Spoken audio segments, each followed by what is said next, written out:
Chers amis présents à l'événement à Tunis au sujet de la couverture universelle en santé dans la région du nord d'Afrique, le Maghreb et le Moyen-Orient, je voudrais vous saluer et utiliser cet espace en vidéo pour présenter quelques réflexions au sujet de la couverture universelle en dialogue avec l'expérience du système universel en santé du Brésil. Premièrement, je pense qu'il est tout à fait nécessaire qu'on puisse définir les différences entre l'idée ou les concepts de la couverture universelle et celle des systèmes universels en santé. Cette distinction, elle est tout à fait nécessaire vis-à-vis de la compréhension de l'expérience brésilienne comme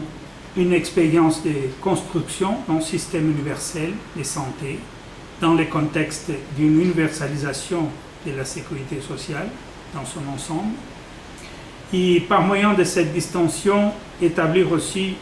une distance critique vis-à-vis la proposition qu'aujourd'hui est en train d'être développée au niveau de la santé globale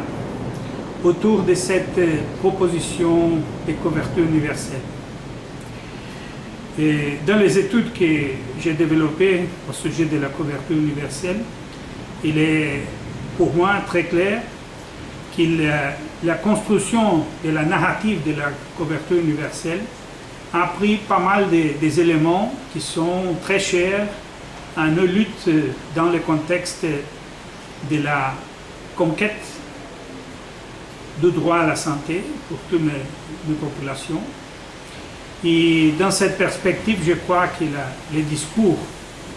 de la couverture universelle a bien pris l'essence de la narrative des droits comme une manière d'annuler exactement les conflits qu'on a autour de la question de l'universalisme, de l'intégralité et de l'équité dans le contexte du droit à la santé. Dans ce sens-là, il est peut-être bien plus clair quand on fait la lecture des manuels de la Banque mondiale. La Banque mondiale a des manuels au sujet de la couverture universelle. Il est bien clair que malgré l'adoption d'un discours qui fait référence aux droits humains, la couverture universelle, elle ne veut pas développer des solutions qui soient universelles dans le sens des systèmes de santé ou de protection sociale, de sécurité sociale. C'est plutôt une démarche qui prend en perspective la possibilité rationnelle de développer l'enjeu entre des acteurs privés et publics, ça veut dire les structures de l'État, qui vont être mélangés dans un système pluriel où la couverture elle sera achevée par ou développée par plusieurs modalités d'assurance qui vont combiner des assureurs publics et privés, qui vont combiner des services en santé publics et privés, avec une distinction des statuts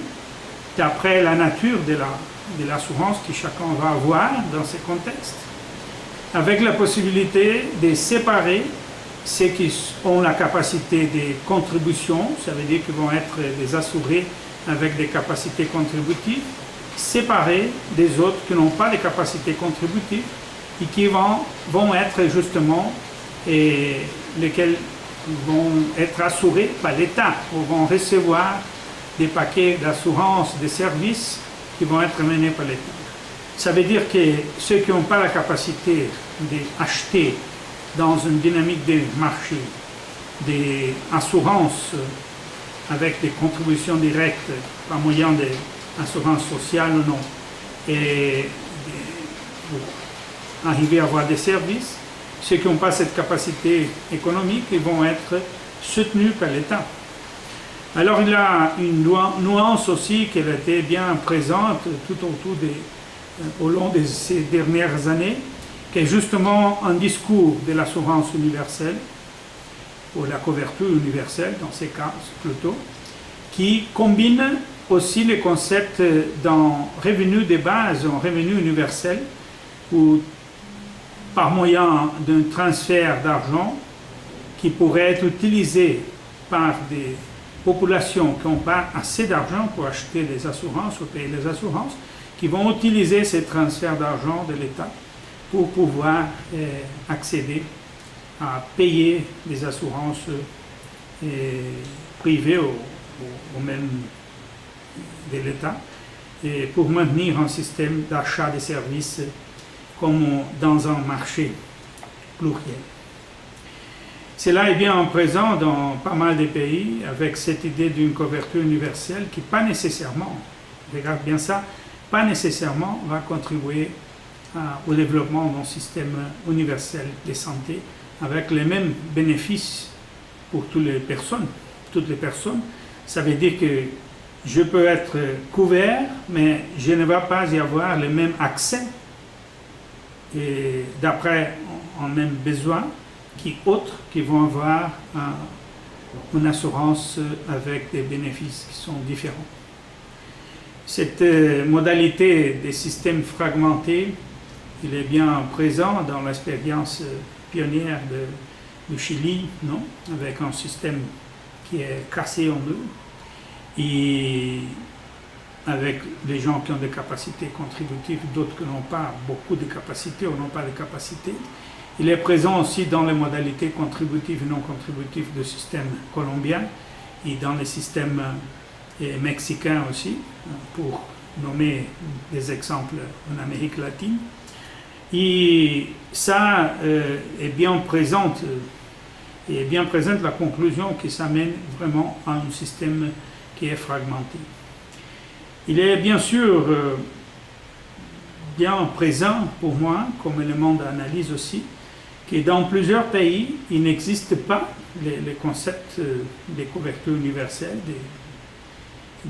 Ça veut dire qu'il n'y a pas une modalité qui peut faire l'inclusion de toute la population. Et ça devient très attractif dans ce discours de la couverture universelle, justement cette possibilité d'établir une certaine universalité au-delà de la fragmentation que ça peut signifier. Mais je pense qu'on doit être très attentif au fait que dès qu'on établit cette perspective fragmentaire et avec plusieurs niveaux de bénéfices, avec un manque de solidarité, où finalement on ne va pas y avoir une condition de donner des réponses à toutes les personnes avec ses besoins d'une façon égalitaire, et on va établir les bases d'un système qui, probablement, du point de vue historique, va se développer, ou va faire son développement d'une façon qui sera chaque fois plus fragmentée et finalement sans possibilité d'établir un système égalitaire, un système juste. Cette fragmentation dans plusieurs systèmes d'assurance et des services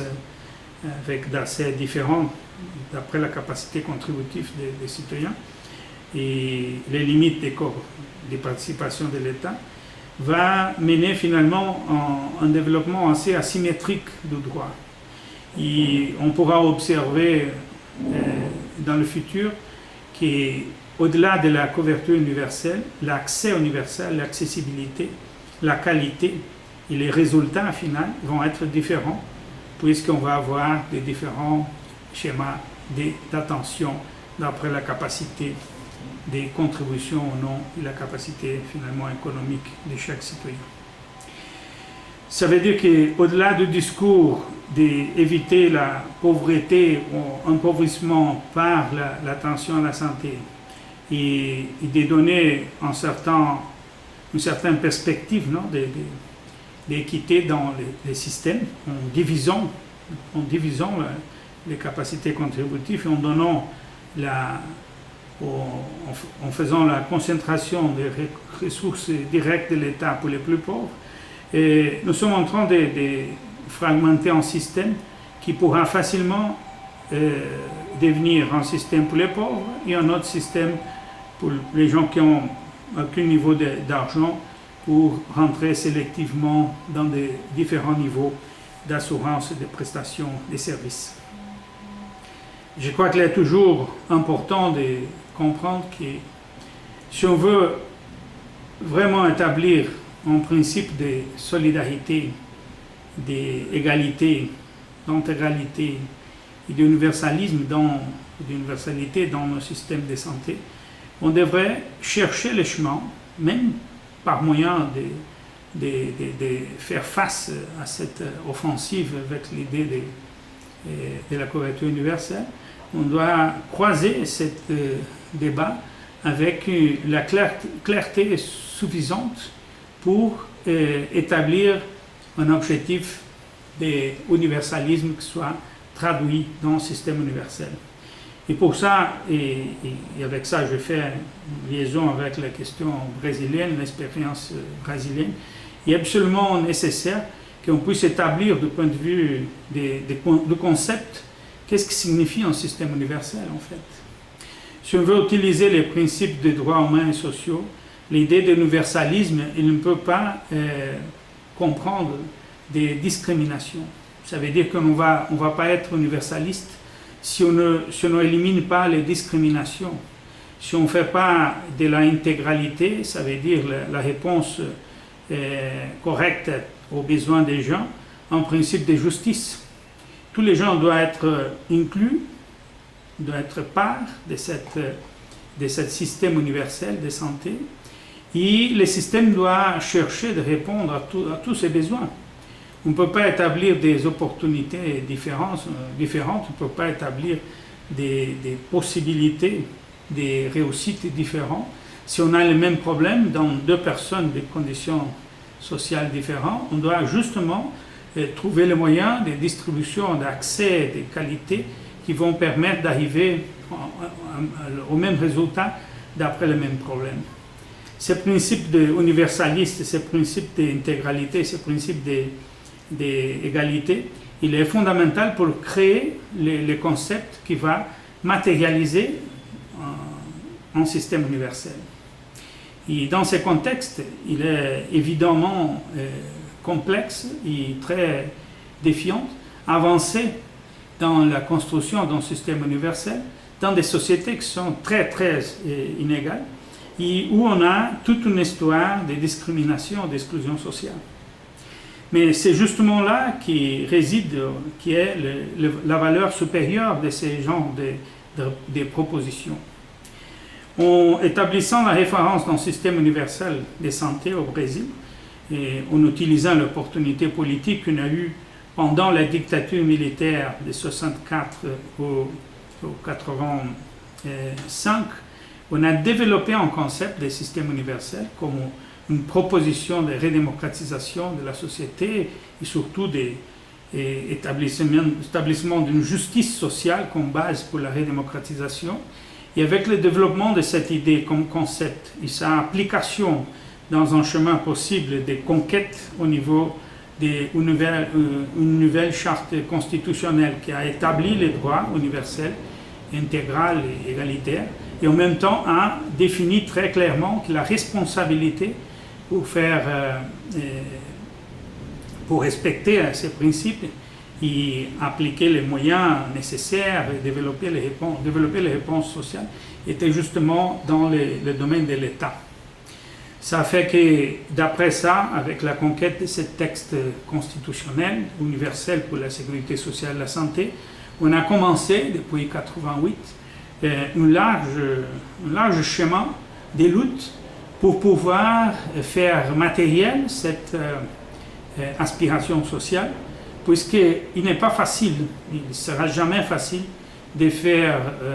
valoir des politiques sociales dans un contexte néolibéral au niveau économique.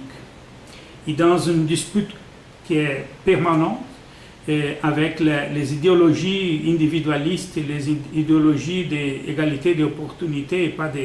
d'égalité dans la société, de tout cet diversionnisme qui fait que la société aujourd'hui il n'a pas la clarté vis-à-vis quels sont vraiment les chemins qu'on doit suivre pour arriver à une vie de bien-être pour tout le monde. Cette dispute qui est alors essentiellement idéologique et politique, elle va continuer pendant tout le parcours historique, puisqu'il n'y a pas de chemin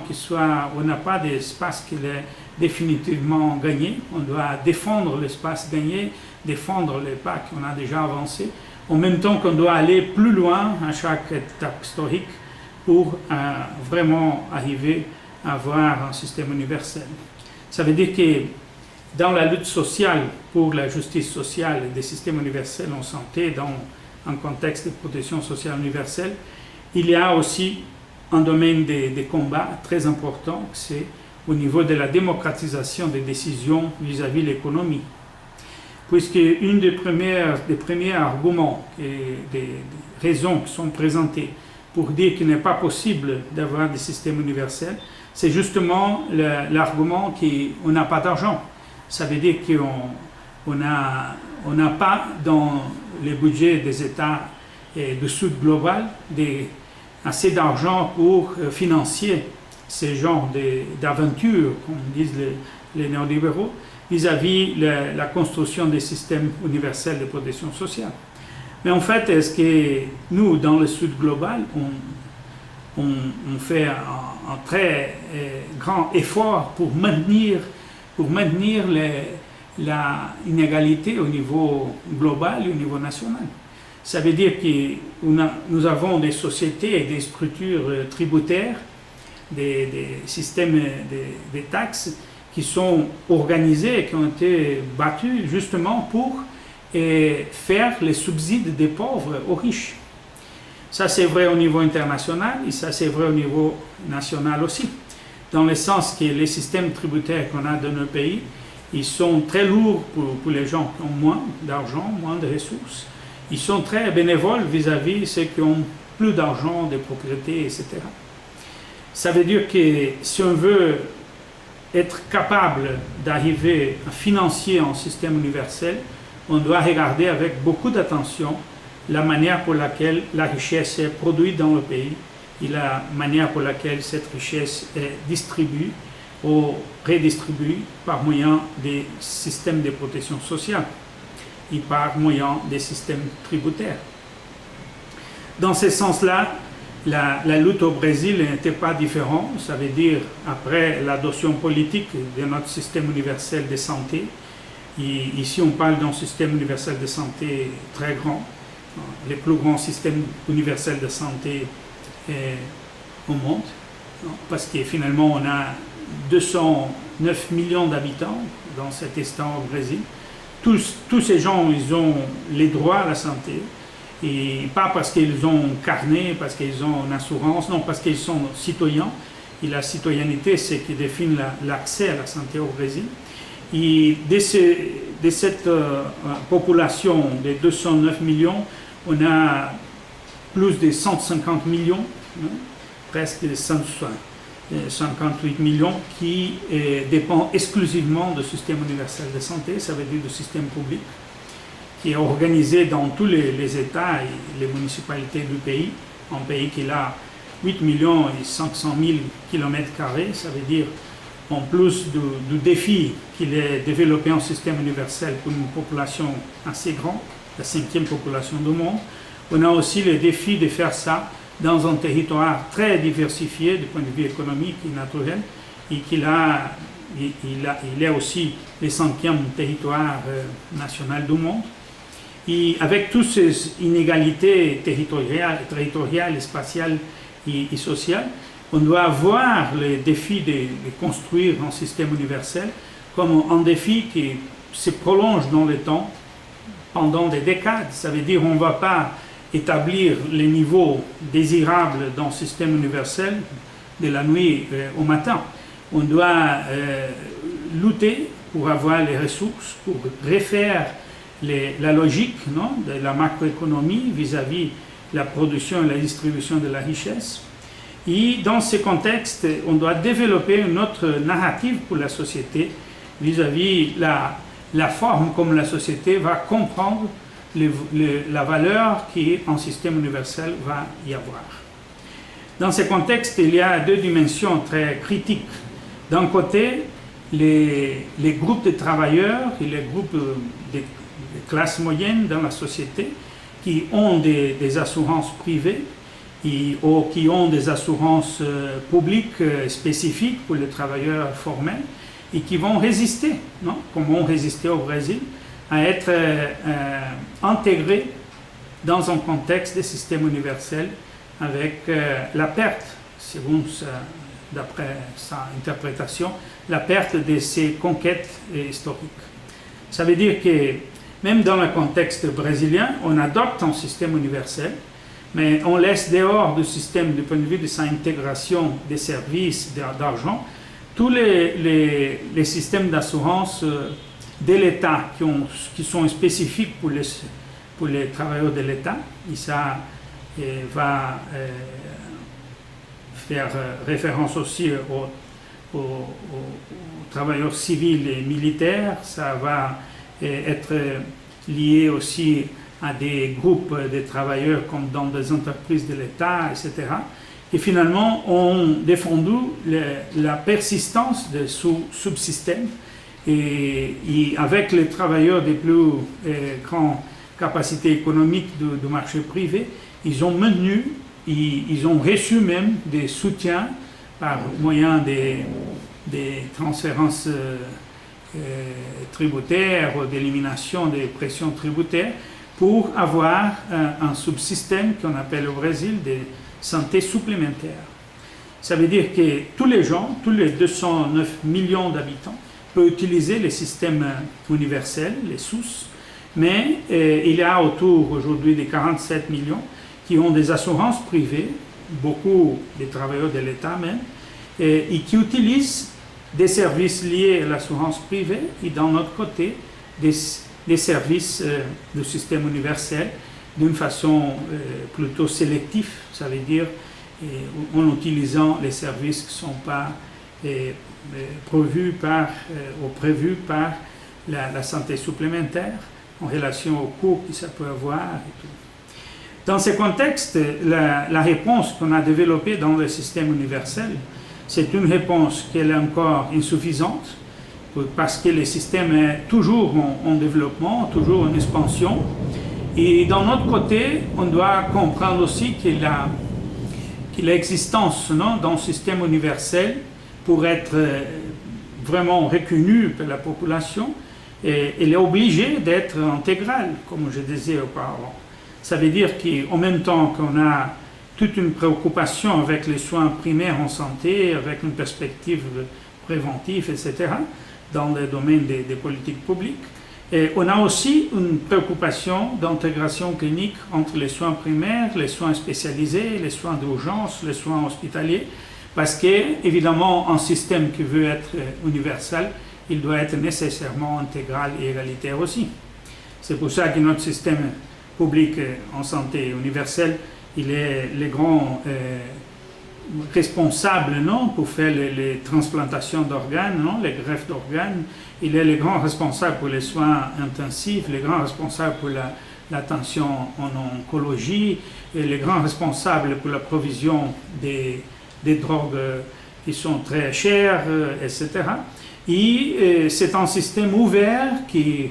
il va toujours en faisant l'incorporation des technologies dans la mesure où devient nécessaire l'incorporation de ces technologies pour faire face à de nouvelles aspirations et besoins de la société. Et dans ce contexte, on pourrait même dire que notre système est très efficient parce que sa efficience devient justement de travailler avec un volume d'argent qui n'est pas comparable du point de vue des pays développés. On a autour de 380 $ per capita au système public de santé. On facilement va au-delà de 2000 $ américain per capita dans des systèmes comme l'anglais ou l'espagnol, le canadien ou l'australien. Et dans ce contexte, on a fait pas mal d'expansion, d'investissement, des ressources pour la santé, mais il est évidemment insuffisante vis-à-vis la dette sociale historique et en même temps le besoin qu'on a d'établir une redistribution des capacités du système dans tout le territoire national. Et malgré ça, on a fait des avances extraordinaires qui ont été bien documentées vis-à-vis la réduction de la mortalité évitable dans le pays, la mortalité des enfants, des femmes, la mortalité par des maladies qui pourraient être prévenues, des maladies qui pourraient être bien gestionnées comme les maladies chroniques. Mais en même temps, on souffre la pression d'une transition démographique polarisée et complexe, où on a en même temps des volumes importants encore, des nombres importants des jeunes et des enfants, en même temps qu'on fait une accélération de l'envieillissement de la population. Ça veut dire qu'avec une augmentation explosive du nombre de personnes âgées, en même temps qu'on souffre les effets des dizaines de milliers, des homicides, des accidents de travail, de trafic, etc., qui caractérisent la pression de l'urbanisation et aussi de la criminalité dans la réalité. Ça veut dire qu'on a toute une dimension complexe de besoins en santé liés à des conditions très asymétriques dans la vie sociale et que les systèmes essayent de répondre de façon dynamique. Et dans ce contexte, je crois qu'il est bien clair que le système universel de santé brésilien il est bien établi dans la vie de la société brésilienne. Je fais fréquemment un exercice avec les gens en demandant, bon, imaginez que maintenant le système universel est fini, il a disparu. Et les gens deviennent vraiment pris de terreur parce qu'aujourd'hui, imaginez que ce système peut disparaître, c'est vraiment de laisser sans protection une population qui a besoin de ces systèmes de santé pour survivre, pour vivre. Dans ce contexte, il y a pas mal de questions qui ont été prises dans la dimension des politiques associées à la santé. Ça veut dire toutes les questions de santé mentale, les questions de l'activité physique, la question de la nourriture, la question des stimulations à une vie plus saludable, mais en même temps tout un développement des capacités professionnelles pour les diagnostics et les traitements spécialisés. Et dans cet effort, dans le système universel, ce qui est aussi important, c'est la relation avec le secteur privé. Ça veut dire notre système de santé, dès qu'on a décidé d'avoir un système universel, il a été très directionné à chercher dans tous les domaines des services existants dans le pays des conditions, ça veut dire des établissements en santé, des personnels, etc., d'expertise, pour faire face à l'inclusion de toute la population d'un moment à l'autre dans un système universel. Ça veut dire en 1988, quand on a décidé d'établir ce système universel, on a ramassé tous les services qui appartenaient à l'État dans les 3 niveaux d'organisation de la République fédérative, ça veut dire les municipalités, les États et le gouvernement national, et aussi dans le secteur privé, surtout les secteurs des charités et les secteurs philanthropiques, qui existaient depuis toujours comme dans un espace de faire l'attention aux travailleurs, les populations qui n'étaient pas des travailleurs formels et qui n'avaient pas la couverture du système traditionnel de sécurité sociale, de santé, et qui d'après ça ont occupé un espace important dans la provision des services sociaux et de santé. C'est pour ça que quand on fait l'adoption d'un système universel, on considère que tous les établissements, organisations qui travaillaient dans les domaines de la charité, de la philanthropie sociale, ils allaient faire partie du système dans une modalité qu'on appelle la santé complémentaire. Cette inclusion qui a permis ces services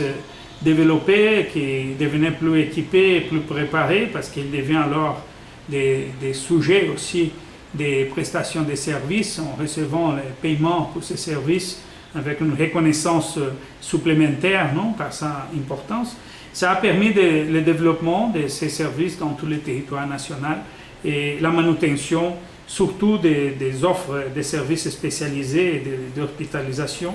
qu'on n'avait pas moyen de provisionner et de faire la provision, et seulement avec des établissements qui appartenaient à l'État. Cette extension dans le domaine public vis-à-vis des services de l'État et des services privés avec au sein le but lucratif a permis de construire une sphère publique élargie. Et ça veut dire que quand on parle public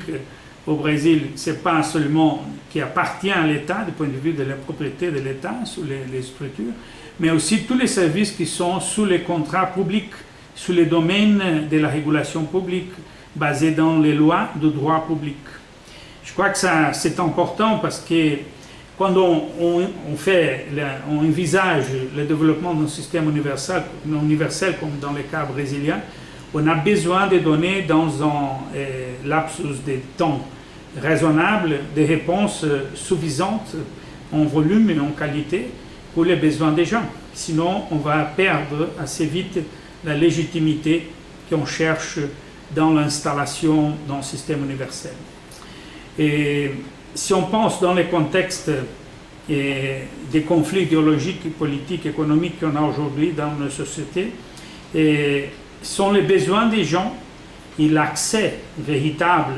à tous les domaines de ces besoins, du point de vue des services en santé, qui justifient des systèmes universels avec l'élimination davantage d'une barrière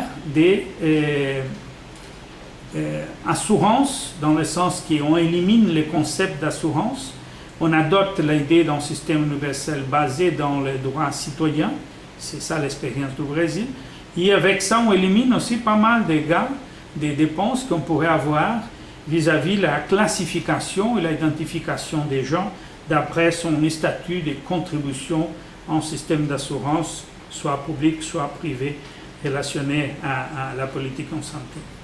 C'est pour ça qu'on considère que dans un système universel, la question de la couverture, ça veut dire du titre du droit à la santé, il est résolu. On n'a pas besoin de carnets, on n'a pas besoin des questions de discrimination vis-à-vis des bénéfices, etc.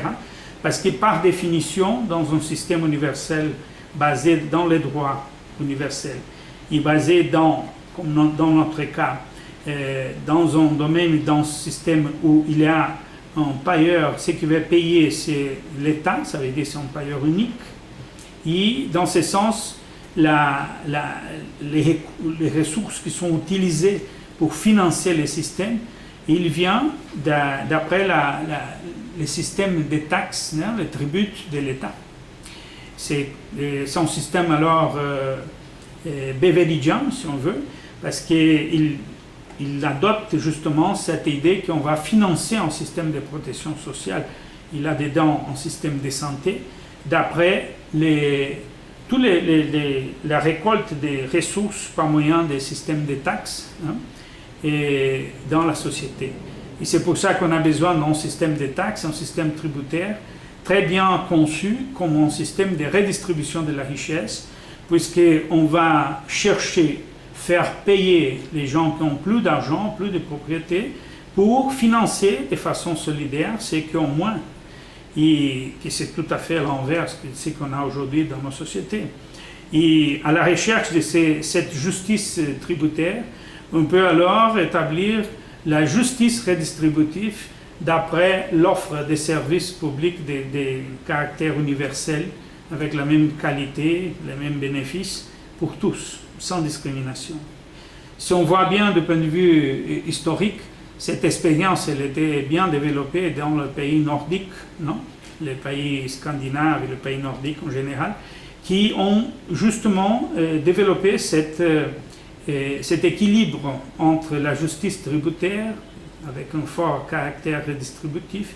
et l'approvisionnement des services publics où toutes les classes sociales vont utiliser les mêmes services, soit en éducation, assistance sociale, la protection au travail, les systèmes de pension, les systèmes d'éducation, avec des subsides pour l'énergie, pour la maison, pour les transports, etc. Avec cette caractéristique redistributive, on peut trouver alors une façon de faire face à une narrative qu'on doit casser pour pouvoir avancer dans un système universel, qui est justement casser la narrative hégémonique dominante les politiques sociales comme politique de combat à la pauvreté. Cette conceptualisation des politiques sociales comme des politiques de combat à la pauvreté, qui était conçue dans les années 70, justement après la défaite des États-Unis au Vietnam, a essayé de déplacer les débats au sujet d'un développement avec des caractéristiques redistributives et a substitué les débats du développement pour les débats de la pauvreté. Mais avec une conséquence terrible, qui est justement nier la dimension universaliste du développement dans son concept d'ensemble de droits avec la réduction des inégalités, pour faire un point sur la focalisation des politiques sociales vers les pauvres. Et cette discussion au sujet de qui sont les pauvres a devenu toute une science, non? La pauvretologie, non, si on veut, qui finalement a éliminé l'idée des politiques sociales, des caractéristiques universelles. Aujourd'hui, les couches moyennes de nos sociétés et même les travailleurs formels, non, plus qualifiés, ne veulent pas être sujets ou objets d'une politique de la pauvreté. Ça veut dire qu'avec ça, ils sont dehors dans l'intérêt des politiques sociales, ne veulent pas les politiques sociales puisqu'ils sont des politiques identifiées avec la pauvreté. Et finalement, ça a réduit l'intérêt de la société d'une façon générale pour les systèmes tributaires, pour la capacité de produire des ressources économiques pour soutenir des systèmes de protection sociale. Et ça a devenu un problème très fort, puisque pour placer dans le contexte de nos pays des alternatives de politiques sociales universelles, on doit faire face à cette narrative de pauvreté et surmonter les conséquences de cette narrative de la pauvreté, qui est justement l'idée d'avoir une sorte d'option pour égalité d'opportunités à la place d'avoir un projet égalitaire ou égalitariste dans nos sociétés. Finalement, je crois que si on veut avancer et comprendre des processus complexes comme l'expérience du Brésil, on doit comprendre aussi que la lutte qu'on a pour transformer nos sociétés, elle commence comme projet de pouvoir par faire face à la corrélation des forces, ça veut dire à la dispute pour une hégémonie alternative dans le contexte des sociétés civiles où nous sommes. Non? Aujourd'hui, on a des sociétés qui sont en général très conservatrices, des sociétés qui acceptent l'idée d'égalité d'opportunités, mais qu'elle n'est pas orientée et mobilisée pour l'égalitarisme et l'universalisme des droits, qui n'a pas compris le besoin de contrôler l'économie pour orienter l'économie et pour soutenir un nouveau pacte social qui peut soutenir justement la redistribution de la richesse produite. Et on voit que nous sommes dans un contexte où le capitalisme financier a accéléré la concentration de la richesse. Alors on a besoin de faire face à ces débats avec la société parce que nous sommes vers une situation où la fragilité sociale deviendra à chaque fois plus importante et où la desprotection, ça veut dire l'élimination des protections au travail, les protections à l'emploi, au salaire, à tous les services sociaux devient chaque fois plus évident. Il y a eu dans le contexte de ce débat des alternatives comme la couverture universelle vient bien intégrer, du point de vue organique, à faire une sorte de déviation de notre regard, de nos actions politiques. Alors, on a besoin beaucoup d'une éducation politique qui soit capable de faire face à cette complexité, de faire compréhensible aux gens qu'est-ce que nous sommes justement en train de faire, de discuter, quels sont les besoins de la société, et avec ça, établir une majorité dans la société civile avec cette pensée égalitariste qui peut nous aider à faire la conquête des espaces de la société politique et d'après ça, arriver à avoir l'accès à la conquête de l'État et des gouvernements qui vont miner les actions de l'État. C'est surtout une lutte pour la démocratie, puisque la démocratie politique, elle a des sens comme régime politique si elle produit vraiment, si elle produit la justice sociale. S'il n'y a pas de justice sociale, ce n'est pas une démocratie réelle.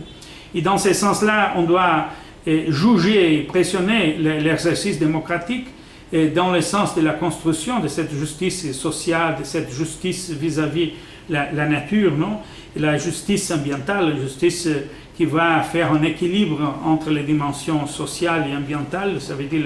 des environnements et de la société. Et dans ce contexte, la dispute sur la production et de la richesse et sa distribution et la redistribution par moyen des protections sociales vraiment puissantes va être bien au centre, non, de la dispute de l'avenir. Je crois que nous sommes dans un moment très délicat du point de vue de la vie démocratique, très délicat dans le sens de récupérer un sens de justice et fraternité et solidarité dans les sociétés. Et c'est pour ça que je suis très intéressé à participer de ces débats vis-à-vis de la réalité des pays du nord de l'Afrique, du Maghreb, du Moyen-Orient, où les crises devenues présentes à partir de la guerre, de la décomposition des États nationaux, de la pression néolibérale, sont plus qu'évidents comme des signes, non, de cet défi qu'on a pour faire face. Et je salue ces opportunités comme ces rencontres pour justement établir un débat qui est un débat complexe, qui demande des études, des compréhensions, mais surtout une éducation politique pour l'action politique. On doit récupérer ou construire, bâtir des espaces publics pour un débat assez dense qui peut nous aider à faire face à l'exigence d'une activité politique et sociale chaque fois plus complexe. Alors, je veux bien finir par annoncer un espace très important qu'on va y avoir l'année prochaine dans le mois de mars, non? Et on va avoir le Forum social mondial. Le dernier Forum social mondial était justement réalisé dans la ville de Tunis, où vous êtes maintenant. Et il sera en 2018, du 13 au 17 mars, réalisé dans la ville de Salvador, dans l'état de Bahia, au Brésil. On espère au moins 60 000 participants. On a beaucoup d'expectatives vis-à-vis de cette mobilisation au Brésil, dans l'Amérique latine et dans le monde. On a besoin de relancer les procès du Forum social mondial comme espace d'articulation globale. Et dans le même contexte, dans les 3 jours auparavant, au début du Forum social mondial, on va avoir notre forum thématique de santé et sécurité sociale. Il sera très important si vous pouvez envoyer des représentants, de participer activement. On veut développer un débat au sujet des 3 éléments clés pour nous. Le premier, c'est le débat au sujet du développement. Quel est le développement qu'on a besoin, qu'on veut? Quelle alternative d'un développement multidimensionnel capable de faire face à tous les défis de cette discussion de la production et distribution, redistribution de la richesse, et dans un contexte de justice ambientale, de justice sociale, et en même temps en faisant une sorte d'appropriation critique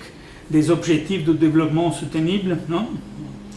Parce qu'on a besoin vraiment d'adopter cet agenda international, mais avec l'ambition de faire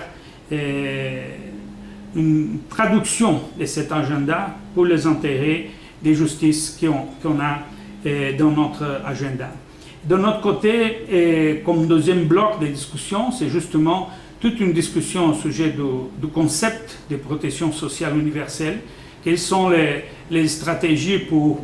faire la projection et défense de cet agenda dans le système de redistribution de la richesse par moyen des protections sociales universelles. Et finalement, un troisième bloc de discussion au sujet de quelles sont vraiment les stratégies de mobilisation, de développement de nos luttes sociales et politiques pour soutenir un projet de pouvoir qui peut défendre justement ces nouvelles perspectives pour le développement social, non, égalitaire, et en même temps le développement d'un système de protection sociale qui soit vraiment capable de produire des sociétés beaucoup plus égalitaires. Dans ce sens, l'invitation pour participer à la programmation, participer à la planification de forums thématiques et du forum général en Salvador de Bahia est là. Je vous laisse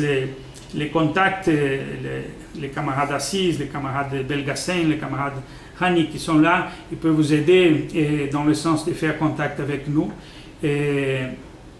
on a une page, un site web, non? C'est le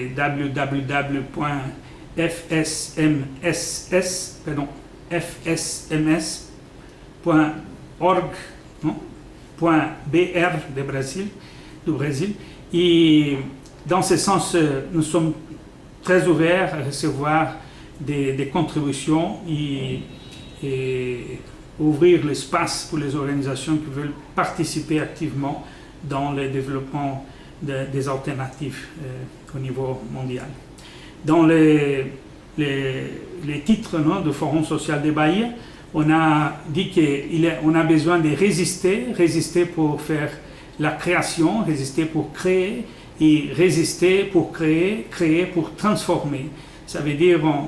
il n'est pas assez de résister, parce que les réponses qu'on a besoin de développer ne sont pas dans le passé, elles sont dans le futur. On doit croiser la ligne de la résistance pour faire la création des alternatives et transformer la réalité dans un monde qui doit être radicalement différent de ce qu'on a aujourd'hui. Merci beaucoup pour votre attention. J'espère bien avoir la possibilité dans le futur de discuter avec vous. Et s'il est possible, dans la ville de Salvador de Bahia au Brésil, nous serons très contents de vous recevoir. Merci.